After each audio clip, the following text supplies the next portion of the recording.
네, 안녕하세요. 반갑습니다. 델 EMC의 세일즈 엔지니어 김상우 차장입니다. 네, 지금 오늘 굉장히 많은 분들이 접속을 해서 지켜보고 계신 걸로 알고 있는데요. 제가 이런 방송은 처음이라 굉장히 많이 됩니다. 사실 카메라 울렁증도 좀 있고요. 좀 많은 응원의 댓글을 좀 부탁드리겠습니다. 제가 오늘 말씀드릴 내용은 사실 저희가 이번에 파워 엣지 MX라고 새롭게 이제 모듈러 솔루션이 나왔습니다.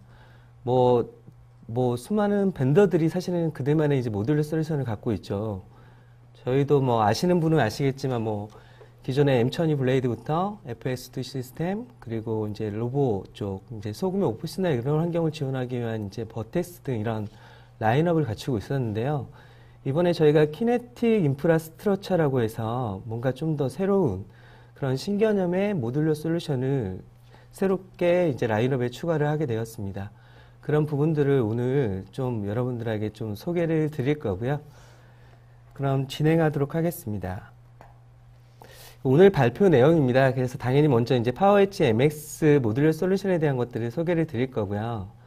그리고 먼저 이 솔루션을 말씀드리자면 저희가 지금 얘기하고 있는 키네틱 인프라스트럭처, 이게 도대체 뭔지 이런 부분에 대한 이제 이런 부분들이 좀 선행이 되어야 될 것 같고요. 그래서 그런 부분들을 좀 더 짚어드리고, 그리고 사실 아무리 좋은 시스템이라고 할지라도 이제 관리가 어렵다 싶으면 사실 아무래도 실제로 운영하는 입장에서는 굉장히 꺼려지게 되잖아요.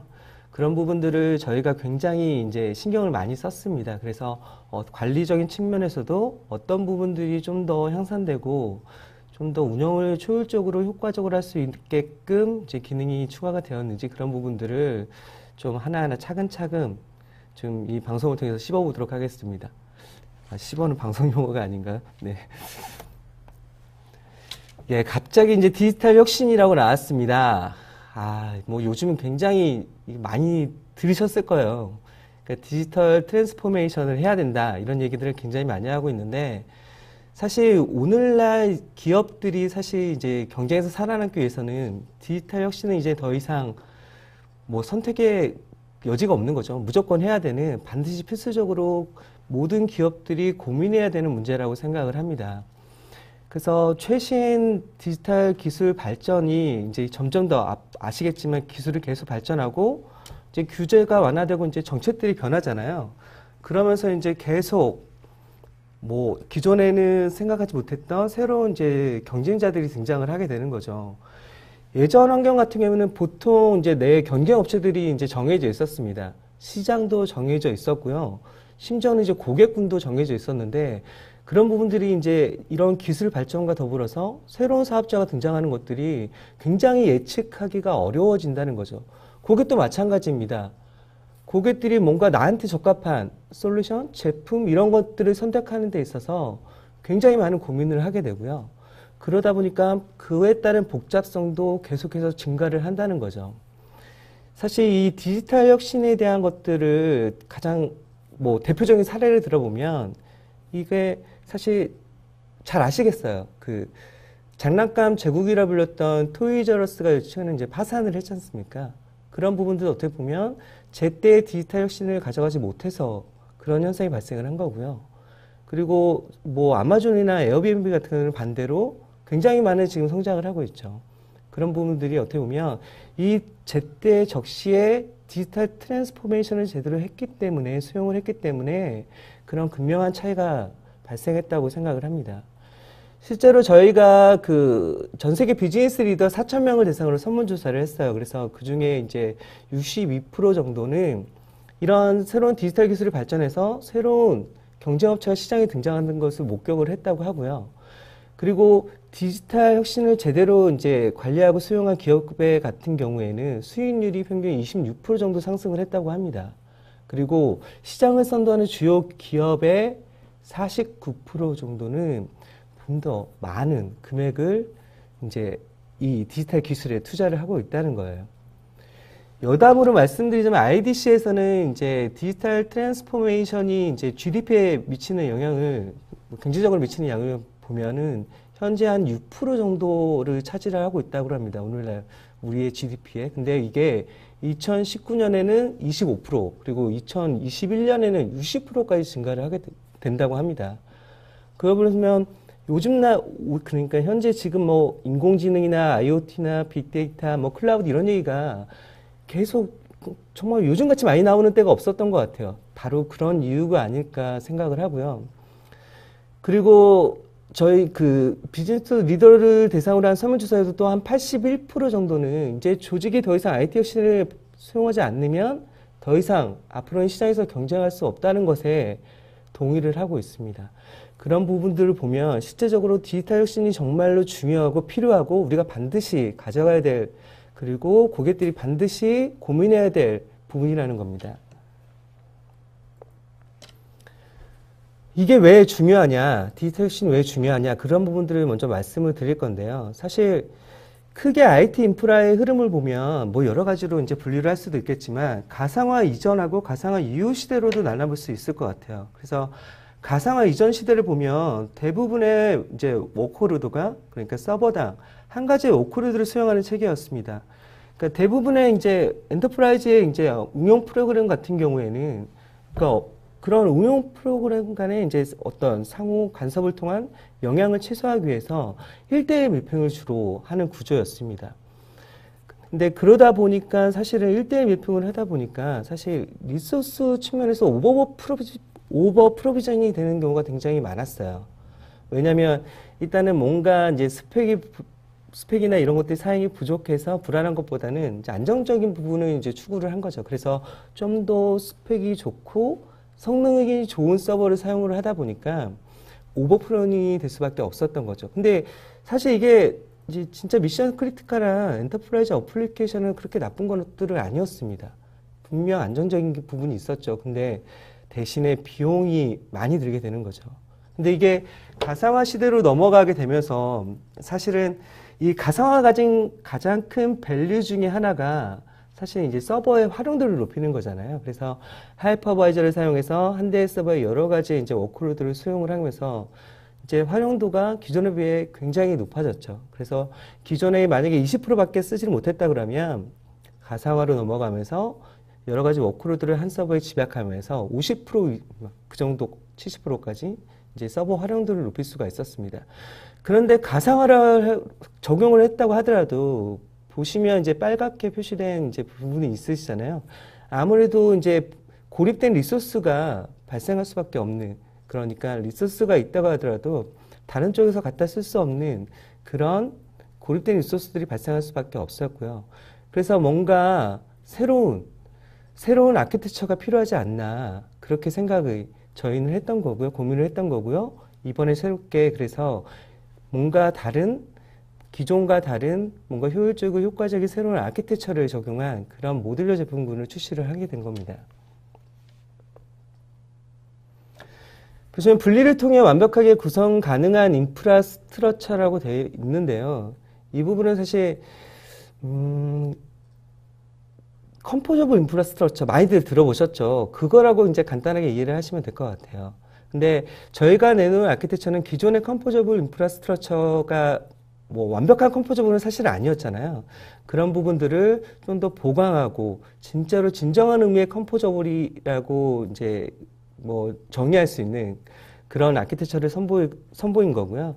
그래서 실제적으로 뭐 서버를 구성하는 이제 컴퓨팅이나 뭐 스토리지나 네트워크나 여러 가지 이런 리소스들이 있잖아요. 이런 것들을 각각을 세분화해서 각각의 이제 공유 풀로 만들고 필요한 워크로드에 따라서 자원을 적절하게 배분을 하고 또 뭐 적절하게 배분하고 이게 만약에 뭐 오버프로비전이 됐다, 과도하게 이제 할당이 됐다, 그런 부분들을 다시 회수하고 할당하고 다시 재할당할 수 있는 그런 유연한 인프라스트럭처가 필요하고, 그런 부분들을 강화하기 위해서 저희가 많은 고민을 한 끝에 새로운 제품군을 내놨습니다.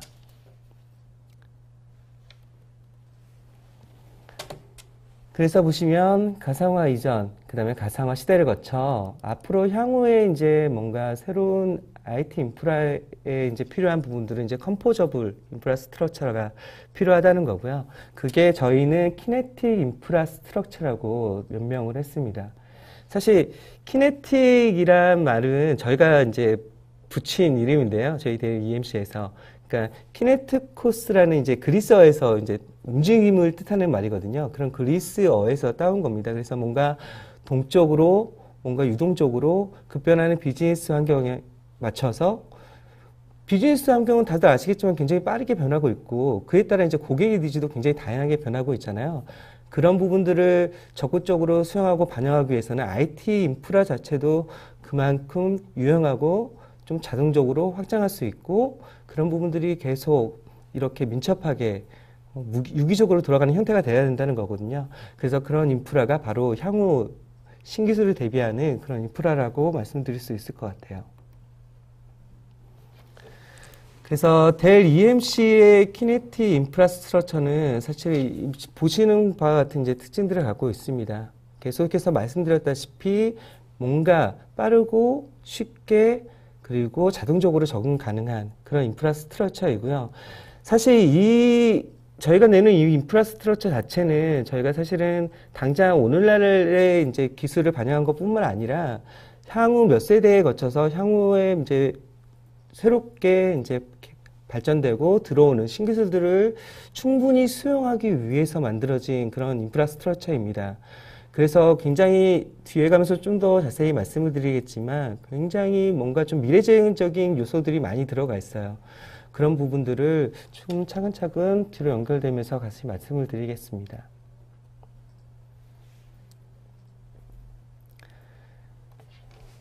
파워엣지 MS는 당연히 기존에 이제 뭐 전통적인 저희 애플리케이션이나 뭐 예를 들면 ERP나 데이터베이스, 시퀄 이런 부분들 당연히 수용이 가능하고요. 그리고 오늘날 많이 얘기되는 이제 가상화나 뭐 SDS, 빅데이터, 데이터 분석, 그리고 하이퍼 컨버지드 이런 부분들도 저희가 충분히 지원할 수 있게끔 모두 다 포괄적으로 수용할 수 있게끔 그렇게 인프라스트럭처가 디자인이 되었고요.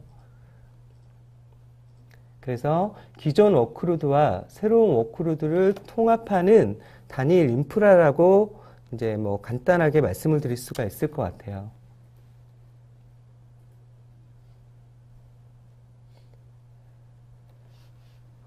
그래서 어떻게 보면 기존에 저희가 당연히 아까도 말씀드렸지만 모듈형 인프라스트럭처를 다 보유를 하고 있었어요. 뭐 저희가 뭐 FST 시스템이나 뭐 버텍스나 이제 M1200 블레이드 같은 근데 사실은 이 부분들이 실제로 오늘날 이제 이슈가 되는 이제 뭐 가상화 특히 뭐 이제 SDS나 기타 HCI 기술들 이런 부분들을 적극적으로 모든 것들을 수용하기에는 굉장히 좀 미비한 부분들이 사실 있었습니다. 이건 뭐 다른 하드웨어는 말할 것도 없고요. 그런 부분들을 좀 더 실제적으로 제대로 접목해서 사용할 수 있게끔 모든 인프라 구성들을 그렇게 좀 저희가 최적화해서 적용할 수 있게끔 디자인을 하였고요. 그래서 가상화, 어떻게 보면 오늘날의 좀 신기술에 가장 적합한 그런 모델이라고 보시면 될 것 같아요. 파워엣지 저희 MX 시스템의 특징은 크게 이렇게 세 가지를 분류할 수가 있을 것 같습니다. 그래서 어떤 워크로든지 적합하게 적용할 수 있는 유연한 아키텍처를 저희가 갖고 있고요. 관리적인 부분에서도 저희가 특히 신경을 많이 썼습니다. 그래서 IT 관리하는 그 관리자 입장에서는 정말 가장 중요한 임무 중에 하나가 바로 이런 관리에 대한 부분들을 아까도 말씀드렸지만 좀 더 효과적으로 효율적으로 할 수 있는 부분들이잖아요. 그런 부분들을 저희가 굉장히 많이 신경을 썼고요.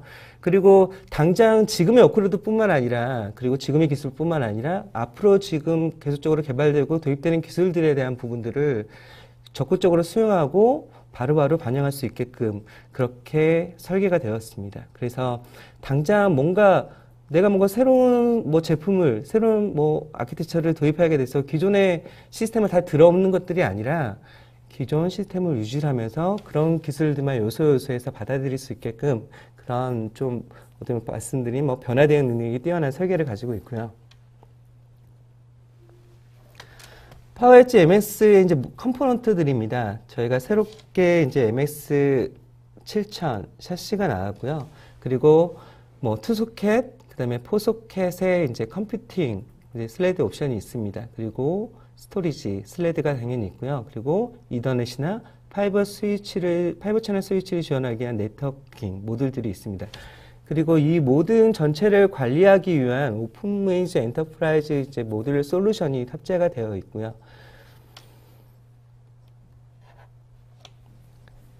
저희가 이게 새롭게 나온 MS에서 이제 중점적으로 좀 말씀드리고 싶은 부분은 이 보시는 게 이제 어떻게 보면 이제 가장 키 포인트라고 보시면 될 것 같아요. 그래서 저희가 이번에 MS의 시스템에서는 기존의 이제 M12 블레이드하고는 다르게 미드 플레인이 없는 그런 디자인을 채택을 했습니다. 그래서 컴퓨터나 이런 부분, 컴퓨터 노드들이, 슬레드들이 이제 IO 모듈이나 이제 스토리지 모듈이 다이렉트로 이제 미드 플레인 없이 다이렉트로 연결되는 그런 구조를 갖고 있거든요. 그래서 미드 플레인이 없다 보니까 사실 이제 미드 플레인이 갖고 있는 어떤 이제 뭐 아키텍처적인 제약 때문에 뭔가 새롭게 늘어나는 이제 예를 들면 밴드위스 같은 것들을 저희가 제대로 지원하지 못했다 한다면 그런 부분들을 훨씬 더 제약이 없게끔 유연하게 좀 가져갈 수 있게끔 되었고요. 그리고 사실 만약에 스토리지 슬레드에 만약에 용량이나 이런 부분들 혹은 속도나 밴드위스 이런 부분들이 부족하다 하다 그러면 미드 플레인이 없기 때문에 기존에처럼 뭐 세시를 전체를 교체해야 될 필요 없이 그 스토리지 슬레드 자체만 교체하면 되는 그런 구조로 이제 간단하게 바뀌었다고 말씀을 드릴 수가 있을 것 같아요. 그래서 향후 신기술 적용이나 이런 부분들을 사실 서비스 중단 없이 뭔가 좀 자유롭게 할 수 있는 부분들을 저희가 지금 디자인적으로 내놨고요. 그리고 사실 이런 컴퓨팅이나 스토리지나 네트워크 패브릭 같은 것들을 사실 이런 리소스들을 뭔가 일괄적으로 통합적으로 관리할 수 있는 그런 관리 아키텍처를 내놨습니다. 그래서 뭐 저희가 얘기하는 뭐 오픈메이즈 엔터프라이즈의 이제 모듈 솔루션이 탑재가 돼가지고요. 전체 리소스 풀을 통합적으로 포괄적으로 하나의 이제 단위창에서 관리를 할 수 있게 되었고요. 그리고 저희가 그 스토리지 슬레드 같은 경우에는 이제 싱글 와이드에 핫플로우가 가능한 그런 HD, SSD 이런 것들을 이제 16개까지 이제 탑재가 가능합니다. 그래서 사실은 이 디스크 하나하나를 드라이브를 서버 한 대 혹은 여러 대의 서버에 이제 매핑을 시킬 수가 있기 때문에 뭔가 좀 구성에 따라서 요구사항에 따라서 최적화된 비율로 스토리지를 구성할 수가 있게끔 되었고요. 그리고 저희가 이제 스케일러블 패브릭 아키텍처라고 해서 확장성이 뛰어난 이제 패브릭 아키텍처를 지금 새롭게 내놨습니다. 그래서 샤시가 늘어나게 되면 이거에 대한 패브릭 아키텍처를 어떻게 이제 관리를 할 수 있을까? 각각을 따로따로 관리하는 게 아니라 이것도 마찬가지로 하나의 싱글 포인트에서 전체를 관리할 수 있다면 훨씬 더 유연하게 훨씬 더 손쉽고 그렇게 관리할 수 있지 않을까 해서 패브릭 아키텍처를 내놨고요. 그리고 스마트 패브릭 서비스라고 그래서 플래그 앤 플레이 방식으로 해서 뭔가 패브릭을 좀 더 유연하고 빠르고 신속하게 적용할 수 있는 그런 아키텍처, 그런 부분들이 적용이 다 되어 있습니다. 하나하나를 좀 더 살펴보면요. 그래서 계속적으로 말씀을 드리는 부분이지만 저희 MS에 적용된 이 키넥트 인프라스트럭처 자체는 모든 워크로드에 따라서 이제 적합한 최소 오버 프로비저닝을 최소화할 수 있는 그런 적합한 리소스 할당이 가능하고요. 필요에 따라서 동적으로 리소스를 할당하고 또 재할당하고 이런 부분들이 가능한 그런 부분들이 생겼습니다.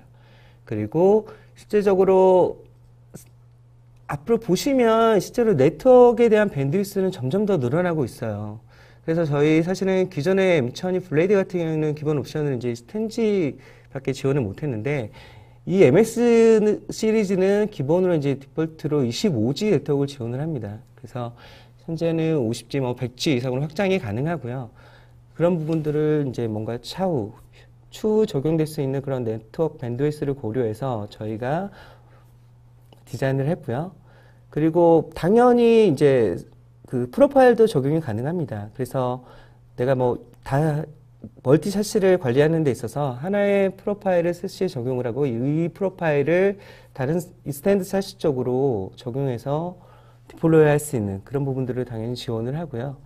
그리고 이런 내부 스토리지 슬레드도 마찬가지로 내부에 이제 연결된 다스 형태로 연결된 스토리지 혹은 익스터널 스토리지 연결도 가능하고요. 그래서 스토리지 슬레드 하나당 16개, 이제 2.5인치 16개의 디스크를 지원을 하거든요. 근데 샤시의 MS 그 7000 샤시에는 최대 7개 스토리지 슬레드가 장착이 가능합니다. 그렇게 따지면 샤시 하나에서 약 112개 이제 스토리지 드라이브를 지원을 하고요. 그리고 컴퓨팅 슬레드도 하나가 들어가니까 총 따지면 약 118개 정도의 이제 스토리지 슬레드를 지원을 하게 됐습니다. 그래서 로컬 디스크 사실은 용량이나 이런 부분들이 중요한 이제 소프트웨어 디파인 스토리지 영역에 있어서 굉장히 좀 활용도가 높은 적합한 구조를 갖고 있다고 보시면 될 것 같고요. 그리고 저희 그 MS 시리즈의 특징 중에 하나가 저희가 오픈 네트워킹을 지원을 합니다. 그래서 저희 샤시에 장착되는 이제 스위치 모듈 자체는 저희 OS뿐만 아니라 다른 서드파티 OS도 당연히 지원을 하거든요. 그렇기 때문에 그런 부분에서 고객한테 굉장히 많은 선택의 폭을 그리고 지원 전해드릴 수 있다고 말씀을 드릴 수 있을 것 같아요.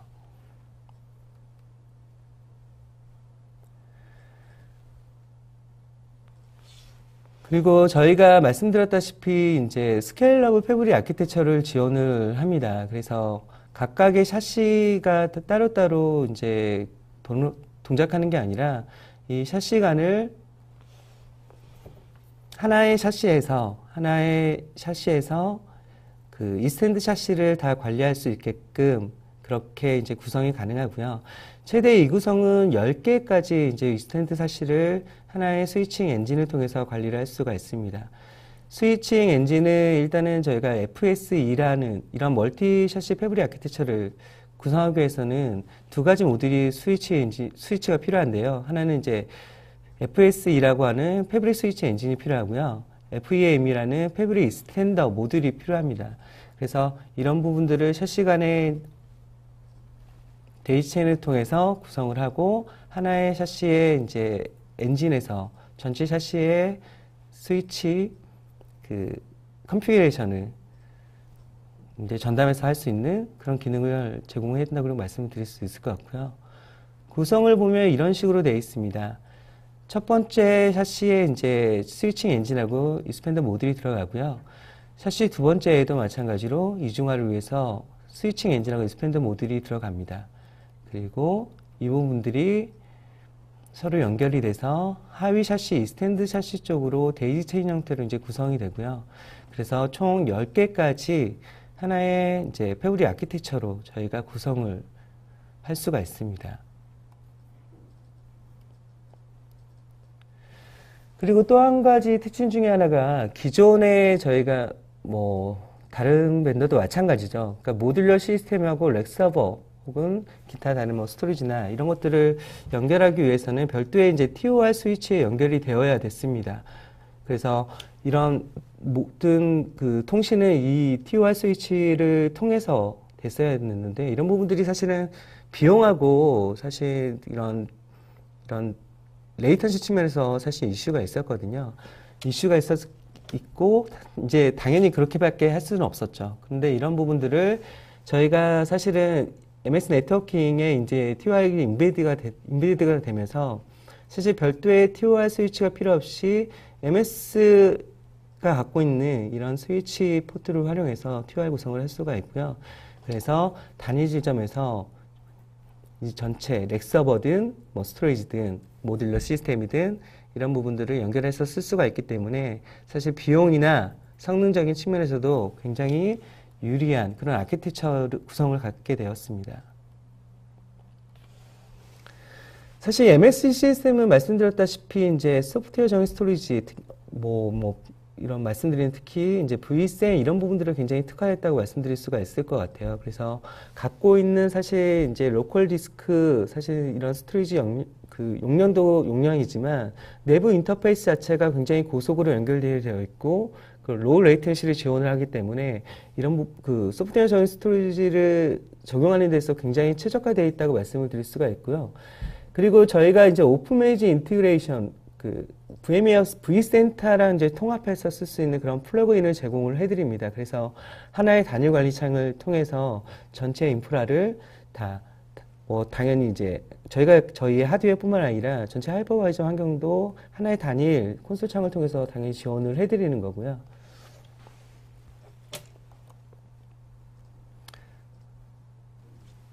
그래서 관리 부분을 좀 더 추가적으로 말씀드리면 계속적으로 단일 콘솔을 통해서 이제 서버나 스토리지, 네트워크를 각각 개별적으로 관리하는 것들이 아니라 하나의 단일 콘솔 창을 통해서 관리가 가능하고요. 이런 부분들을 뭐 리소스를 할당하고 분배하고 이런 부분들도 다 통합적으로 관리할 수 있게끔 되었습니다. 그리고 단일 세시뿐만 아니라 이게 다중, 멀티자시, 그다음 혹 커져서 이제 데이터 센터나 멀티 사이트를 통해서도 관리하는 부분들에 있어서도 굉장히 간편해졌고요. 그리고 저희가 당연히 기존에 저희가 14G, 그러니까 기존 이제 스탠다드 서버 라인업에서 지원했던 저희 와이어리스 이제, 그러니까 기존에 저희가 갖고 있던 누구나 갖고 있는 이제 모바일 스마트폰을 이용한 이런 관리 부분, 그런 부분들도 당연히 지원을 하고, 그리고 이번에 저희가 새롭게 이제 LCD 터치 스크린을 지원을 하게 되었습니다. 물론 이제 옵셔널로 제공해 드리는 기능이긴 한데, 이 부분들을 굉장히 이제 편리하게 사용할 수가 있을 것 같고요.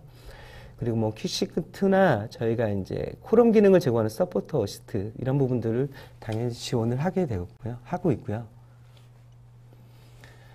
그리고 OS 그 스마트 패브릭 서비스라고 해서 저희가 OS 10은 이제 엔터프라이즈 에디션에 이제 들어가 있는 기능입니다. 그래서 이 부분을 사용을 하게 되면 사실 패브릭이나 이런 부분들을 저희가 확장하는 데 있어서 이제 플래그램 플레이 방식으로 간편하게 관리가 가능하고요. 뭔가 패브릭 전체에 이제 뭐 펌웨어나 뭐 이런 업그레이드나 이런 부분들을 좀 일관적으로 구성할 수 있게끔, 그리고 자동화할 수 있게끔 지원을 하고 있습니다. 그리고 아직 포스트 예정이긴 한데요. 뭐 이런 스위치 같은 부분들도 이제 간단하게 새로운 스위치로 교체를 할 수 있겠고, 그리고 만약에 내가 쓰고 있는 서비스 링크 장애가 발생하면 링크의 대역폭을 자동으로 조정하는 기능들도 지금 적용이 되어 있습니다.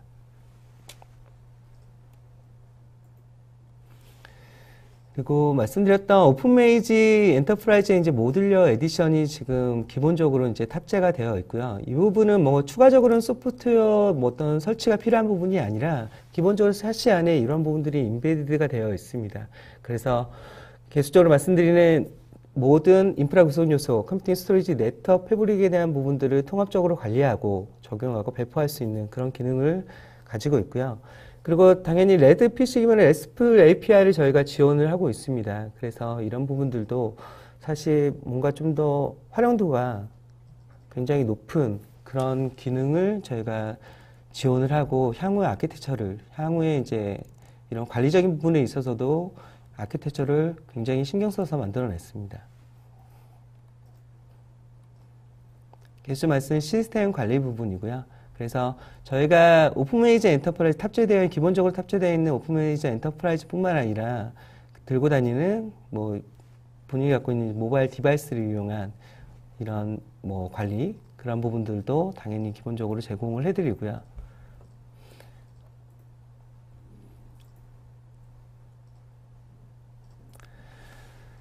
그리고 VMware vCenter나 마이크로소프트의 시스템 센터하고도 저희가 이제 플러그인을 제공을 해드립니다. 오픈메이저 그 인테그레이션을 제공을 해드리고요. 그래서 하나의 단일 관리 화면을 통해서 각각의 하이퍼바이저 환경이나 물리서버 환경이나 이런 부분들을 따로따로 관리하실 필요 없이 하나의 단일 콘솔 창에서 이런 부분들을 세부적으로 관리하실 수가 있고요.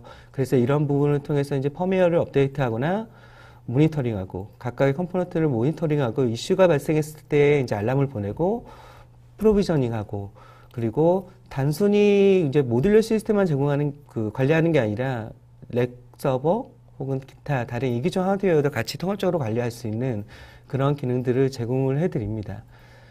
아시다시피 타 벤더사의 이제 모니터링 솔루션, 관리 솔루션 같은 경우는 사실 그 특정 시스템 혹은 그 벤더만 지원하는데, 저희가 갖고 있는 오픈메이저 엔터프라이즈 자체는 이기적 하드웨어도 지원을 하고 있기 때문에 뭔가 좀 데이터 센터 인프라를 실제적으로 점점 데이터 센터 인프라 자체는 계속적으로 지금 증가가 늘어나고 있잖아요. 그런 부분들에 있어서 좀 더 손쉽고 효율적이고 관리자가 편하게 그렇게 관리할 수 있다는 큰 장점을 갖고 있고요. 다음 세 번째는 이제 변화 대응에 뛰어난 설계를 말씀을 드릴 건데요. 그래서 말씀드렸다시피 저희가 미드 플레인이 없는 그런 구조를 채택을 했기 때문에 향후 이제 새로운 이제 그런 뭔가 인터페이스나 이런 부분들을 저희가 좀 더 유연하게 기존 아키텍처 변경 없이 바로바로 지원이 가능하고요. 그리고 사실 이런 미드 플레인 부분이 없기 때문에 사실 에어플로우 부분들도 저희가 굉장히 좀 많이 개선이 되었습니다. 그런 부분들을 좀 더 뭔가 좀 냉각을 효율적으로 할 수 있는 부분들이 많이 개선이 되었고요. 그리고 사실 지금은 사실 뭐 아직이지만 향후에는 이제 스토리지 클래스 메모리나 뭐 CPU나 FPGA 등 이런 향후 새로운 신기술들을 지원할 수 있게끔 그렇게 아키텍처가 자체가 미리 이미 설계가 되었고요. 그리고 당연히 요즘 보안 이슈는 당연히 어디서든 많이 나오잖아요. 그런 보안 부분에 대한 굉장히 많은 특화된 기능들이 나왔습니다. 그래서 단순히 그러니까 뭐 그냥 서비스를 운영하는 거에 그치는 게 아니라 사실 그 하위 단으로 내려가서 이 시스템을 얼마나 안정적이고 견고하게 운영할 수 있게끔 하는 기술들이 적용이 되었나 그런 부분도 한번 비교해 보시면 좋을 것 같아요. 그래서 계속해서 말씀드렸던 부분인데요. 그래서 미드 플레인이 없는 그런 설계를 갖고 있습니다. 그래서 이러한 컴퓨팅 노드들이 다이렉트로 지금 IO 모드라고 연결이 되어집니다.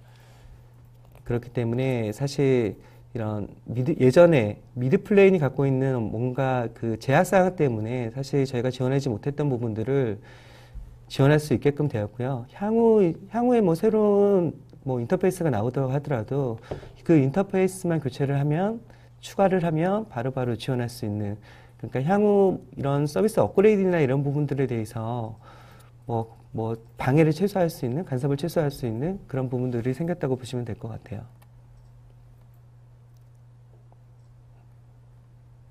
네.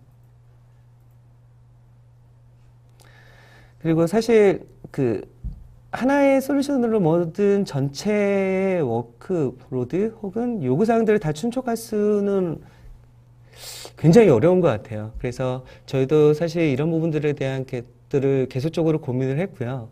각각의 용도, 요구사항 그런 부분들에 맞춰가지고 이런 계속적으로 새로운 제품들을 이제 개발하려고 사실은 노력을 했습니다. 그래서 그런 부분들을 최대한 반영을 해서 이번에 파워엣지 MX 시스템이 나왔다고 보시면 될 것 같고요. 이제 구성 요소를 한번 보겠습니다. 이게 보시는 게 MS7000 시스템의 이제 전면부입니다. 그래서 전면을 보시면 컴퓨터 슬레드, 싱글와이드 2소켓짜리 컴퓨터 슬레드와 이제 4소켓짜리 더블와이드 컴퓨터 슬레드가 장착이 가능하고요. 이게 7류 샤시의 이 MS7000이 7류거든요. 7류 샤시의 싱글와이드는 이제 싱글와이드 8대, 그 다음에 더블와이드 슬레드 같은 경우에는 좀 4대까지 장착이 가능합니다. 그리고 보시면 싱글와이드 슬레드 같은 경우에는 지금 디스크 드라이브가 총 6개, 온보드 디스크 드라이브 6개까지 장착이 가능하거든요. 이 부분은 사실 다른 벤더와는 다르게 이제 저희만이 갖고 있는 특장점이라고 말씀드릴 수가 있을 것 같고요. 그리고 더블와이드 같은 경우는 8대, 2.5T 디스크를 8대까지 장착이 가능한 그런 구조를 갖고 있습니다. 그리고 핫플러가 가능한 이런 그 2.5인치 디스크가 이제 16개까지 장착이 가능한 스토리지 슬레드가 있고요. 그래서 이 부분은 12G 사스를 지원을 하고요. 그리고 파워는 일단 저희가 3000W 파워 서플라이를 지금 지원을 합니다. 그래서 셰시 전체에 균등하게 이런 파워나 냉각이나 이런 부분들을 구조적으로 분산해서 처리해서 효율적으로 냉각이나 이런 부분들을 할 수 있도록 구성이 되었고요. 후면에는 일단은 저희가 이제 그 스위치 모듈들이 이제 탑재가 되고요. 크게 패브릭 A, B, C 이렇게 나누어 볼 수가 있고요. 그리고 가장 패브릭 C에는 이제 스토리지 네트워킹 부분이 들어갑니다. 당연히 이중화되어 있고요.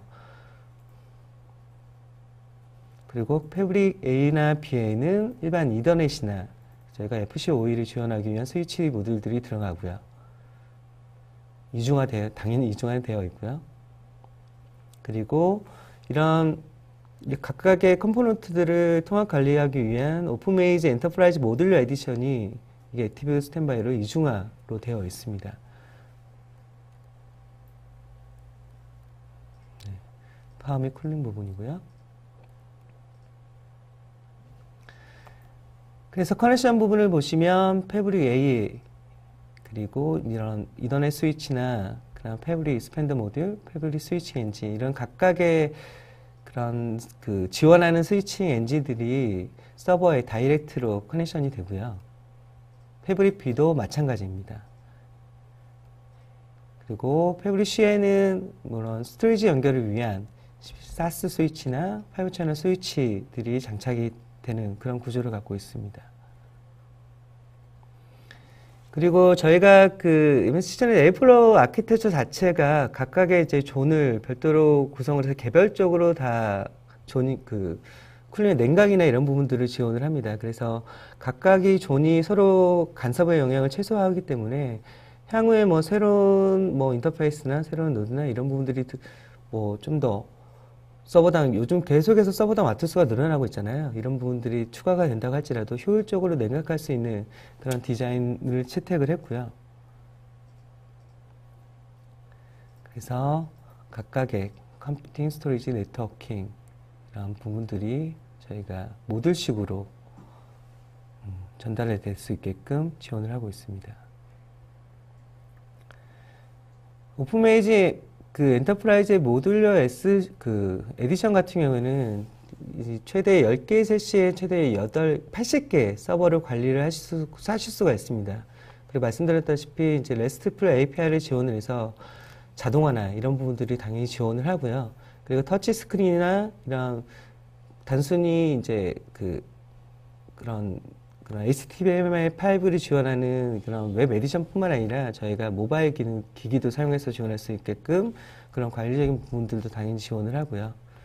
그리고 이런 인터페이스를 통해서 전체 인프라 자체를 좀 더 효율적으로 그리고 단순히 모듈러 시스템뿐만 아니라 렉서버나 기타 이종 하드웨어도 지원할 수 있게끔 뭔가 전체 데이터 센터 인프라를 통합적으로 포괄적으로 관리할 수 있게끔 하는 그런 모듈러 솔루션이 관리 솔루션이 기본적으로 탑재가 되어 있습니다. 사실은 말씀드렸다시피 사실 칠류 베이스고요. 그래서 전면부에 싱글와이드 같은 경우에는 컴퓨팅 스토리지 슬레드 포함해서 한 8대의 장착이 가능하고요. WID는 4대. 자유롭게 조합이 가능합니다. 이 아키텍처 자체가 사실은 저희가 향후 한 3개 세대의 이제 서브 프로세스 아키텍처를 저희가 이제 반영을 한 거거든요. 그래서 실제적으로 400G의 이제 이더넷 이상을 저희가 지원을 하고 있습니다. 그래서 말씀드렸던 미드 플레인이 없는 그런 구조를 채택을 하고 있기 때문에 향후 업그레이드나 이런 부분들도 굉장히 조금 뭐 쉽고 편리하게 할 수가 있는 부분들이 생겼고요. 그 컴퓨팅 슬레드 쪽을 말씀을 드리면 MS 740C가 이제 싱글 와이드 투소켓 서버거든요. 기존에 저희가 갖고 있는 스탠다드 서버 라인업이 이제 R740하고 거의 스펙적인 부분에서는 비슷하다 보시면 될 것 같아요. 근데 좀 기존에 저희가 N1000이 뭐 블레이드랑 좀 달라진 걸 보면 저희가 NVMe를 지원을 하게 되었습니다. 그래서 그리고 NVDIMM도 지원을 하고요. NVDIMM은 최대 저희가 이제 192기가까지 지원을 합니다. 12개의 슬롯을 활용을 해서요. 총 메모리 슬롯은 24개를 지원하는데요. 그래서 그리고 그 기존에 저희가 이제 보스 카드라고 해서 그러니까 뭔가 M.2 SATA 디바이스를 하나의 카드 형태를 만들고 그 카드에서 이제 2개의 SSD가 서로 하드웨어 미러링을 해서 이제 OS의 안정성을 도와줄 수 있고 성능적인 부분에서 이점을 가져갈 수 있는 그런 카드를 채택을 했었는데요. 그런 부분들도 당연히 적용은 가능하고요. 그래서 그런 부분들을 활용하면 전면에 보시는 6개의 디스크 드라이브를 전부 다른 뭐 데이터 용도로도 활용을 하실 수가 있습니다. MX840도 기존에 저희 R830하고 스펙적인 면에서는 거의 비슷하고요. 그래서 최대 4개의 소켓을 지원을 합니다. 그래서 이게 따져보면 한 샤시에서 맥스 이제 448코어까지 지원이 가능하고요. 메모리 딤 슬롯은 총 이제 48개를 지원을 합니다. 그래서 최대 6테라까지 지원을 하고요. 그리고 디스크는 2.5인치 디스크 8개까지 이제 지원을 합니다. NVMe이 당연히 지원을 하고요. 동일하게 보스카드나 이런 부분들을 당연히 지원을 합니다. 그리고 스토리지 슬레드는 제가 16개까지 이제 디스크가 이제 탑재가 가능하고요. 그래서 이런 부분들을 디스크 자체를 하나하나 한 디스크 하나하나마다 이제 개별적인 서버 노드에 할당이 가능하고요. 이걸 쉐어드 풀 형태로도 구성이 가능합니다. 근데 이런 뭐 쉐어드 풀 형태라고 해서 일반적으로 저희가 얘기하는 뭐 클러스터 파일 시스템이나 뭐 쉐어드 스토리지나 이런 부분들처럼 지원하는 건 아니고요. 어플리케이션에서 쉐어드 모드를 지원을 해야지만 되는 부분들이 있습니다. 그래서 샤시당 총 7대까지 스토리지 슬레드가 장착이 가능하거든요. 그래서 맥스 112개까지 할당이 가능하고요.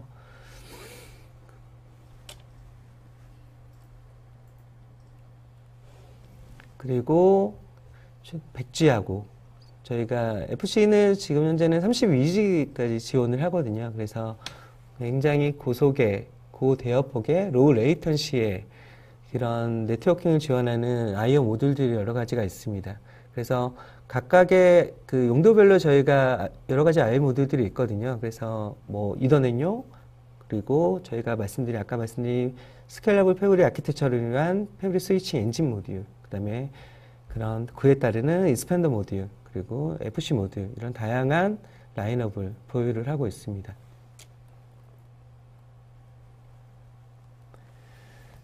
네, 지금까지 뭐 사실 급하게 말씀을 드렸는데요. 이 아키텍처 자체가 사실은 기존에 저희가 갖고 있는 일단 스탠다드 서버 라인업의 아키텍처하고는 굉장히 많은 부분들이 바뀌었습니다. 그래서 사실 짧은 시간에 전달드리기는 굉장히 어려운 부분들이 있고요. 그래서 이런 부분들이 만약에 좀 더 추가적으로 필요하고 궁금하신 부분들이 있으시면 저희 쪽으로 연락을 주시면 각각 뭐 담당하는 뭐 저와 같은 롤을 하고 있는 분들이 직접적으로 찾아뵙고 좀 더 딥다이브하게 좀 말씀을 드릴 수 있는 그런 시간을 가질 수가 있을 것 같고요. 오늘 말씀드린 내용 중에 가장 좀 뭐 기억해 주시면 좋을 만한 부분들은 이 3가지라고 말씀을 드릴 수가 있을 것 같아요. 그래서 기존의 컴포저블 인프라스트럭처라고 얘기하는 부분들이 실제적으로 정말 모든 것들에 대한 부분들을 제대로 지원하는 건 아니었거든요. 그런 부분들을 우리가 얼만큼 고민을 하고 그런 부분들이 진정한 컴포저블 인프라스트럭처가 되기 위해서 어떤 부분들이 필요한가에 대한 고민을 통해서 아키텍처를 내놓고 제품을 출시했다는 걸 보시면 될 것 같고요. 그 다음에 관리적인 부분들, 그리고 단순히 지금의 아키텍처를 반영한 것 뿐만 아니라 향후 새롭게 나오는 이런 신기술들을 충분히 고민하고 고려를 해서 설계를 했다. 그래서 그런 부분들이 이미 반영이 돼 있다. 이런 부분들을 조금 해주셨으면 조금 기억해 주셨으면 좋겠습니다. 제 발표는 이걸로 마치고요. 그러면 질문을 받도록 하겠습니다.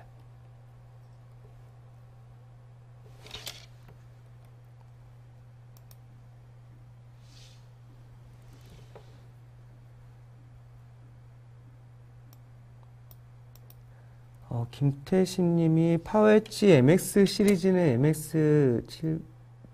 MS501에서 두 종류가 있는데요. 이들 파워엣지 MS 시리즈의 뒤에 숫자가 이제 저희가 뒤에 붙는 숫자 7은 이제 속도라고 보시면 될 것 같아요. 패브릭 속도 밴드위스라고 보시면 될 것 같고요. 그리고 뭐 16 뒤에 붙는 이런 숫자는 서버 페이싱 포트라고 통합 관리가 가능한지요? 타사 제품이라도 가능한지요? 사실 저희가 그 제공해드리는 오픈메이지 엔터프라이즈 같은 경우에는 저희 장비뿐만 아니라 이기종 하드웨어도 지원을 해드리고 있습니다. 물론 그 디테일한 부분들은 사실은 조금 어렵지만 기본적인 모니터링이나 관리 부분들을 그 지원을 해드리고 있고요. 그리고 지정호님, 기존 서버를 델 파워엣지 MS 시리즈로 대체할 경우 일반적인 IT 센터의 경우는 비용 대비 효율을 얼마나 개선할 수 있는지 궁금합니다. 사실 이 기존의 이게 1대1 비교는 사실 어려울 것 같아요. 그리고 규모에 따라서 분명히 조금 차이가 있을 것 같고요.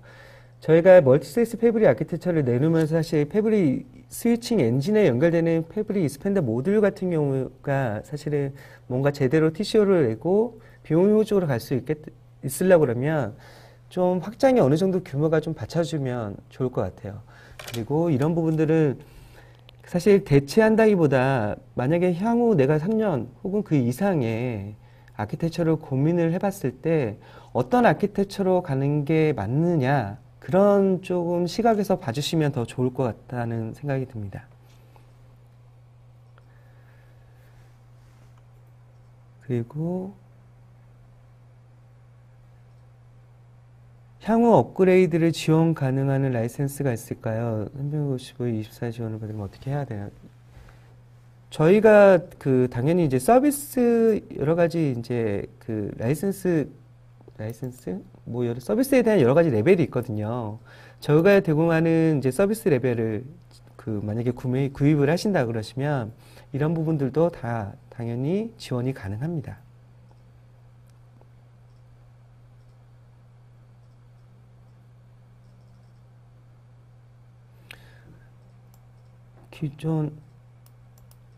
제가 질문이 너무 많아가지고 뭘 봐야 될지 모르겠는데요. 기존 하이 버전의 파워엣지의 연동성 및 관리 호환성은 가능한가요? 기존 하이 버전이라는 게 어떤 걸 말씀하시는지, 저희 예전 세대를 말씀을 하시는 것 같아요. 그런 부분들에 대한 연동이나 관리는 조금 다른 측면인 것 같은데, 이 부분은 조금 더 제가 좀 디테일하게 좀 질문을 받아봐야지 답변을 드릴 수가 있을 것 같아요. 어떤 부분에 대한 연동이고 어떤 부분의 관리 호환성. 단순히 저희가 제공하는 오픈메이지 엔터프라이즈를 통한 뭐 관리나 그런 부분들은 당연히 이제 지원을 하는 거고요. 그거를 질문하시는 건 아닌 것 같은데요.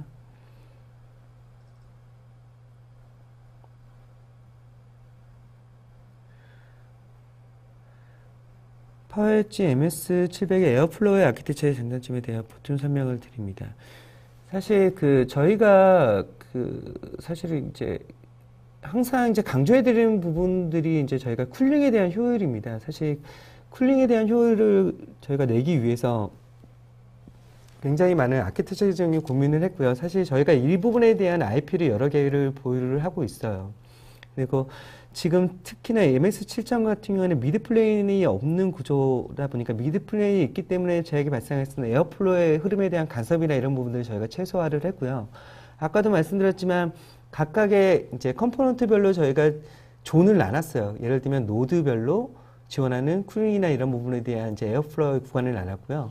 그 다음에 뭐 스위치 패브릭, 그 다음에 이제 파워 부분, 이런 부분들은 이제 각각의 존을 따로따로 구성을 했기 때문에 뭔가 좀 에어플로우의 효율을 이제 최대화하는 그런 뭐 구조를 가져가고 있다고 보시면 될 것 같아요. 만약에 추가적인 설명이나 자료가 필요하시면 제가 이제 이런 부분들에 대한 저희의 이제 사실 IP에 대한 좀 아키텍처가 좀 디테일하게 나오는 내용들이 있거든요. 이런 부분들을 지금 보내드릴 수가 있을 것 같아요. 이게 제가 질문을 다 답변을 못 드리더라도 오늘 질문 주시는 부분들은 제가 이후라도 다 답변을 보내드릴 수 있도록 하겠습니다.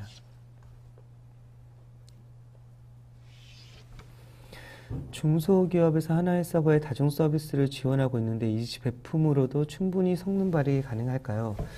일종의 블레이드 서버로도 활용이 가능한가요? 네, 충분히 가능합니다. 블레이드 서버라고 보셔도 무방하고요.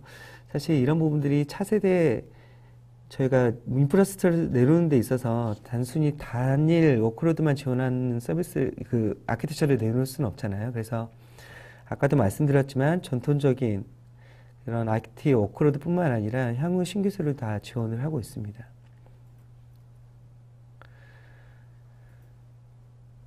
MS7000은 고활성 우와 크리티컬 용도 중에 어디에 더 적합한가요? 네, 이거는 다 적합하다고 말씀을 드리는 게 좋을 것 같은데요.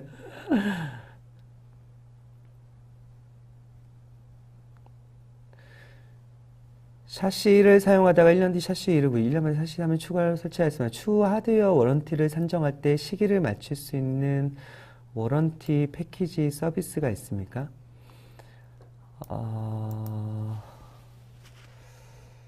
1년 뒤에 워런티 패키지 서비스가 이런 게 있는지는 사실 솔직히 말씀을 제가 좀 파악이 아직은 안 되고요. 이 부분들은 좀 내부에서 확인하고 말씀을 드릴 수가 있을 것 같아요. 근데 이게 하드웨어 워런티는 근데 기본적으로 저희가 일단은 제품이 딜리버리 되고 난 후에 이렇게 뭐 예를 들면 지원의 부분에 대해서는 최소 뭐 그 보장해 드린 기간이 있거든요. 그게 사실은 뭐 5년 이상인 걸로 알고 있기 때문에 충분히 맞출 수가 있을 것 같고요.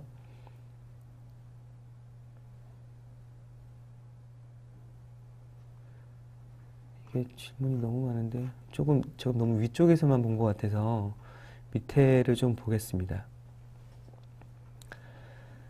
키네틱이라는 용어를 여러 분야에서 보는데요. 다이내믹과 어떤 차이일까요? 이게 제가 설명을 잘 못 드린 것 같아요. 그러니까 키네틱 인프라스트럭처라는 게 어떻게 보면 그냥 간단히 보시면 컴포저블 인프라스트럭처라고 그냥 생각을 하시면 될 것 같아요. 근데 저희가 뭔가 기존의 컴포저블 인프라스트럭처하고 차별성을 주기 위해서 키네틱 인프라스트럭처라는 용어를 냈었고요. 기본적인 뭐 큰 틀에서의 개념은 뭐 동일하다고 보시면 될 것 같아요. 근데 저희는 분명히 그거에 대한 차별화를 갖고 있다라는 정도로 이해하시면 될 것 같아요.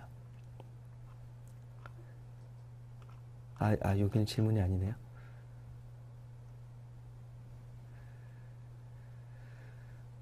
파워엣지 MX를 MS의 프라이빗 클라우드 용도로 활용할 수 있다면 굉장히 좋을 것 같습니다. 이런 프라이빗 클라우드 목적으로 기능이 제공되나 아니면 향후에 로드맵을 가지고 있을 거예요. 사실 MS의 프라이빗 클라우드 용도로 활용할 수 있는 이제 그 어플라이언스 제품을 이제 이미 저희가 보유를 하고 있고요. 그게 바로 MS 애저 스택 어플라이언스죠. 그 MS 애저 스택 어플라이언스는 이제 MS의 이제 애저 그 클라우드 자체를 이제 프라이빗 환경에서 쓸 수 있게끔 하는 그런 어플라이언스잖아요. 그런 게 별도로 존재를 하고, 그리고 이런 프라이빗 클라우드 목적으로 기능이 제공되네요. 구성하기 소프트웨어, 그러니까 가상화 소프트웨어 혹은 클라우드 소프트웨어를 어떻게 구성하느냐에 따라서 당연히 프라이빗 클라우드 목적으로도 활용을 할 수가 있고요. 네, 그 부분은, 네.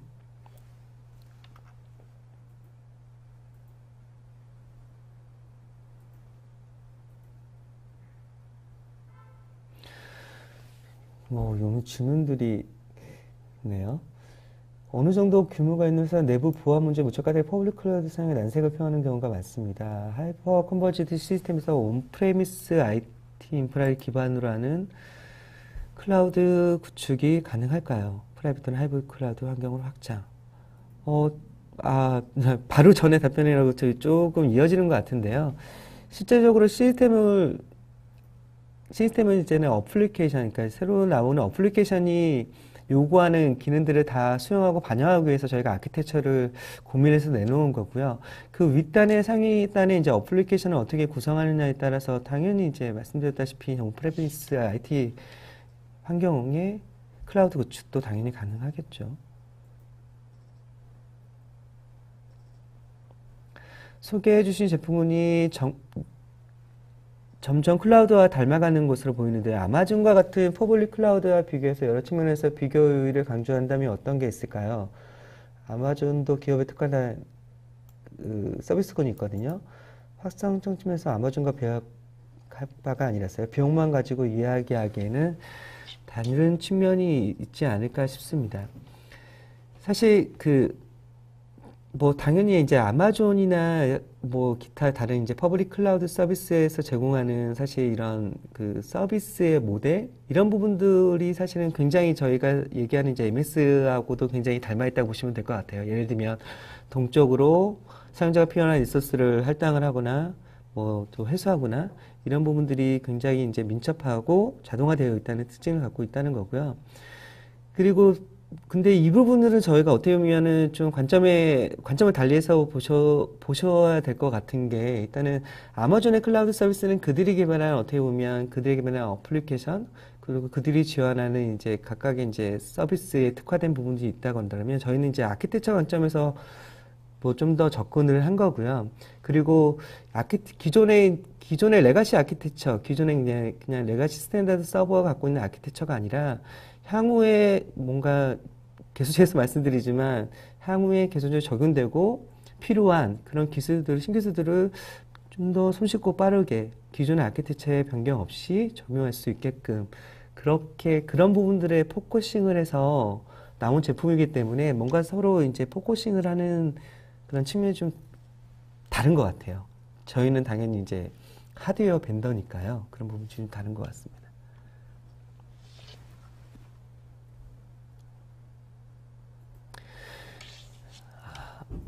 미드 트레인이 없는 기술의 장점에 대해 설명 부탁드립니다. 가령 예를 들면 서비스 중단 없이 업그레이드가 가능하다는 의미에 대해서.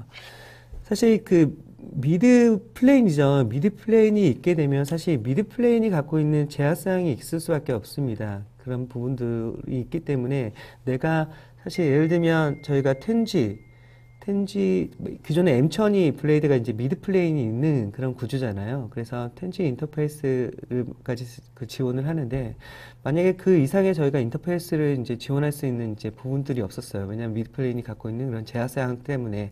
간단하게 말씀드리면 그런 제약 사항들을 다 이제 없애버리는 구조가 이런 미드 플레인이 없는 구조라고 말씀을 드릴 수가 있고요.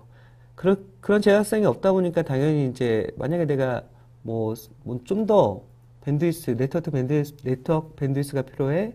좀 더 다른 스토리지 대역폭이 필요해. 그러면 그런 인터페이스만 교체를 하면 되거든요. 그런 샤시 전체를 교체할 필요 없이 인터페이스만 교체해서 샤시에 그냥 다이렉트로 커넥하면 되기 때문에 제가 이제 이런 서비스 중단 업그레이드가 가능하다는 말씀을 드렸던 거고요.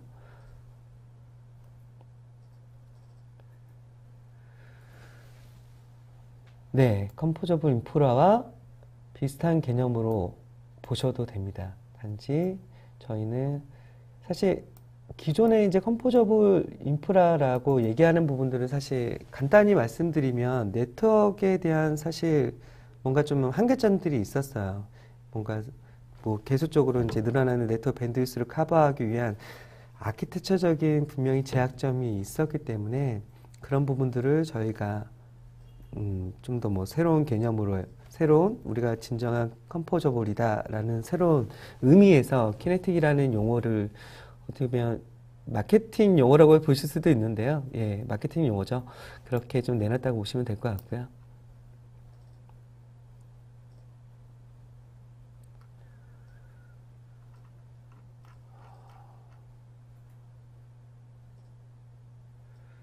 네, 당연히 HTML5 기반의 네, 관리 도구 솔루션입니다. 저희가 오픈메이지 엔터프라이즈 자체는 풀 HTML5를 지원을 하고 있습니다.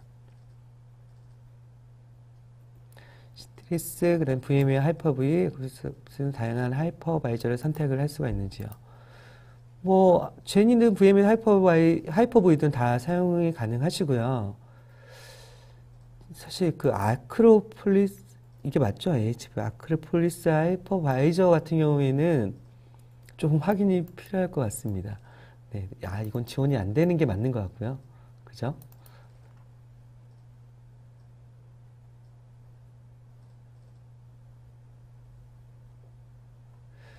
업무 특성상 GPU를 많이 사용을 하는데요. GPU 관련 시스템 환경에 대한 설명을 부탁을 드립니다. 네, 저희가 아직은 아니지만 향후 로드맵에는 이제 GPU나 기타 이제 FPGA나 말씀드린 이제 스토리지 클래스 메모리나 이런 신기술들을 적용하기 위한 지원하기 위한 로드맵을 갖고는 있습니다. 근데 아직 현재 시점에서는 아직 RTS는 되어 있지 않고요.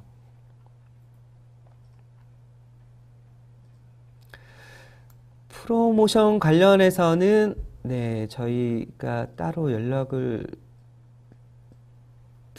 드려야 될 것 같아요. 제가 지금 이 부분에 대해서는 알고 있는 부분들이 없어서 좀 더 얘기가 필요할 것 같습니다.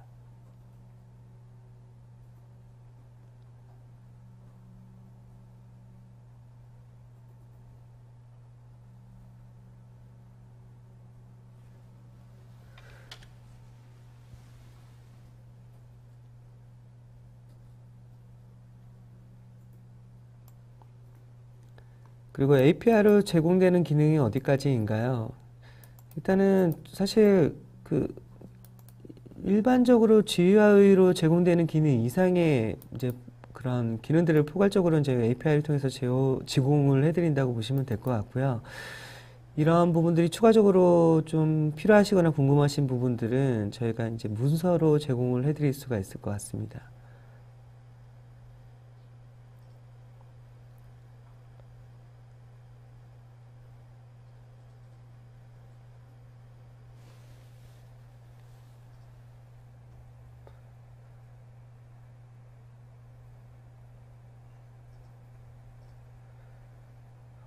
매니지먼트 툴인 델 EMC 오픈메이지 엔터프라이즈 모델 에디션이 모바일상에서도 지원이 되나요?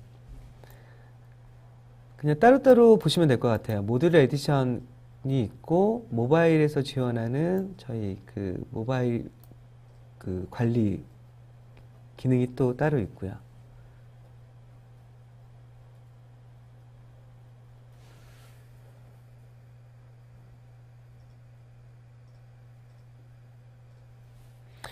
패브릭 아키텍처를 최대 10대까지 구성할 수 있다고 하셨는데 어떻게 구성이 되는 건가요? 기존 M-차이 같은 경우에는 VLT하는 기능을 노출시킨 MSMP는 어떻게? 일단은 패브릭 그 멀티 셰시 패브릭 아키텍처를 위해서는 일단은 제가 아까 두 가지 모듈이 필요하다고 말씀을 드렸는데요. 하나는 FES이라는 패브릭 스위치 엔진이 필요하고요. 패브릭 익스펜더 모듈이라는 FEM이 필요합니다. 그래서 패브릭 스위치 엔진이 패브릭 익스펜드 모듈로 이제 커넥션이 돼서 그 커넥션이 데이지 체인 형태로 총 10개까지, 10개 샤시까지 지원이 된다는 거고요. 그리고 이 패브릭 스위치 엔진 자체도 최초 첫 번째 샤시, 두 번째 샤시에서 이제 이중화 구성이 되어 있기 때문에 이런 뭐 안정성이나 이런 부분들도 걱정하실 필요가 없을 것 같고요.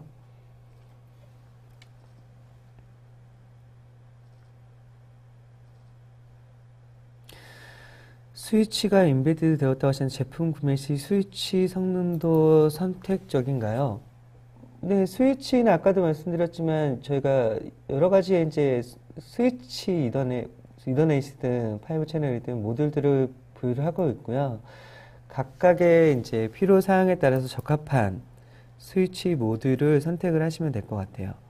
지원하는 이제 성능이라든가 이런 포트라든가 뭐 각각의 당연히 이제 차별점은 모듈마다 있습니다.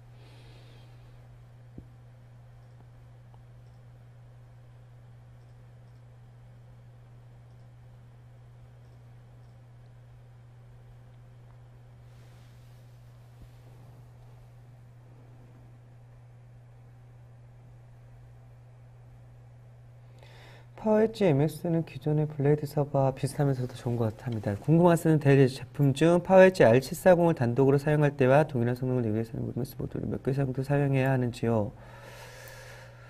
루미너스 모듈을 도대체 ROI 측면에서 얼마나 도움이 되는 지표가 있으면 소개 부탁드립니다. 그리고 딥러닝 프로그램 GPU 리소스가 필요한 작업에 수행이 가능한지도 알려주세요. 그리고 마지막으로 파워엣지 MS를 왜 사용해야 하는지 이유가 있으면 간략히 말씀드립니다. 네. 질문이 많으신데요. 순서대로 말씀을 드리면, 일단은 MS 샷이 갖고 있는 컴퓨터 슬레드 노드가 2소켓짜리, 4소켓짜리, 그래서 MS740C, MS840C 저희가 두 가지 타입을 갖고 있다고 말씀을 드렸고요. R740하고 MS740C는 이제 스펙적으로 거의 동일합니다. 그래서 성능적인 부분만 말씀을 드리면 어쨌든 뭐 동일한 CPU, 동일한 메모리 구성을 갖고 있기 때문에 뭐 기존하고 뭐 특별히 이렇게 뭐 1대1로 비교를 하신다고 하시면 그냥 동일한 뭐 수준으로 가져가시면 될 것 같고요. MS 모듈러 도입 시 ROI 측면에서 얼마나 도움이 되는지 지표가 있으면 소개를 부탁드립니다. ROI 측면에서는 사실은 저희가 어쨌든 패브릭 익스펜더 모듈 자체가 조금 경쟁력이 있기 때문에 금액적인 측면에서요. 뭔가 조금 단순히 한 개의 샷시, 두 개의 샷시를 쓰는 게 아니라 뭔가 좀 샷시가 조금 확산이 되는 그런 구조라고 한다면 분명히 ROI 측면에서 또 분명히 이점이 있을 것 같고요. 그리고 GPU 리소스가 필요한 작업 수행은 전에 답변을 드린 것 같은데 아직까지는 저희가 지원하지 않지만 추후 로드맵은 가지고 있습니다. 네, 안녕하세요. 네, 감사합니다. 지금까지 경청해 주셔서 굉장히 많이 감사드리고요. 추가적으로 필요하신 내용은 언제든지 저희 쪽에 연락 주시면 저희가 최선을 다해서 지원해 드릴 수 있도록 하겠습니다. 감사합니다.